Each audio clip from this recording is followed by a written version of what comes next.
How do you break the addiction of wanting to compete with others because you believe you deserve what they have? I've got a short but rather practical answer, and then we can talk about it here. My pithy answer is some cultures consider competition to be a mental illness. And while I wouldn't go that far and say, oh, competition is a mental illness, I like to delineate different types of competition. There, just like obsession, there's healthy competition. Like if you and I were to go play, well, we play ping pong all the time. Yes. And it's a healthy competition.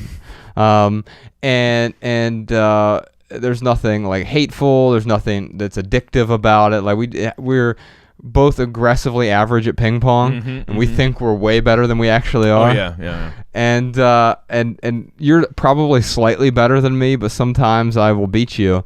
Whatever. In fact, maybe 51% of the time I'll beat you because I think I might try 1% harder or something. But the point is, like, it is a friendly competition. The pernicious competition is thinking that you're in a competition when you actually aren't, right? Yeah. When all of a sudden it's like, oh, they have a Lamborghini and I just have a Mercedes-Benz. I'm clearly losing. Yeah. This competition. Yeah. They don't even know they're competing with you. You're competing against some imaginary figure in your head. And the reason that I use this pithy answer, if some cultures consider competition to be a mental illness, I learned this when we were living in Montana, Ryan. I would occasionally do the sauna at the YMCA, but with folks from the Blackfoot Indian tribe there. And one of the folks there talked to me about, like, it's weird how Westerners think of, like, if it's a win-lose zero-sum game, right? Whereas in our tribe, we think of it as a mental illness. Like if there's a person who's being competitive, then there's something wrong with them mentally, and we need to find a way to help them understand that if you win, I win. Yeah. And if you're losing, I'm losing. And that's what's going on with the previous question from Lewis, is like his family is feeling that actual loss of like, wow, he's losing, so we're losing. And when you think about it that way, you realize like, oh, the people around me, if they're winning, then I'm also winning. Yeah, man. And how good does that feel? And then you work as a team because you want to help each other win. And I think I'm actually going to save this next bit for our next question. Ryan, what's your pithy answer? Cool. I'd say there's no need to compete with the Joneses if you're living up to your personal standards. If you still feel incomplete, raise your standards. I mean, when I look at my life before, and when I felt like I had to judge my life compared to someone else's life, it was because I wasn't doing what I knew I needed to do in my life to live a meaningful life.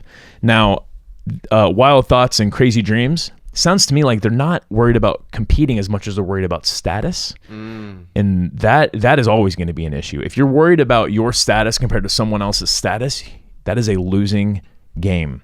Because even if you become the president of the United States, like there's still another status that you're going to be chasing. Right. And by the way, if you become the president of the United States, seemingly, no matter who you are, this is not a political answer here. Right. Pick any president ever. Yeah. Half the country dislikes you. Yeah. I mean, even if you become Earth Czar, I mean, you still will always be searching for that next status. And as soon as I become Earth Czar, I will outlaw onions, and a lot of people are going to dislike me for that.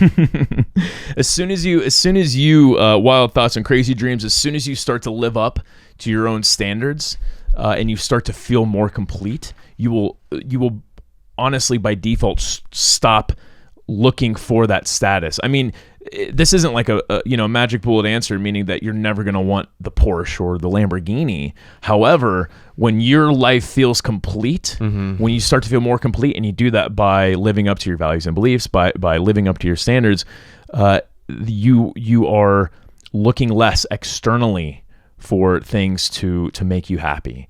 Maybe.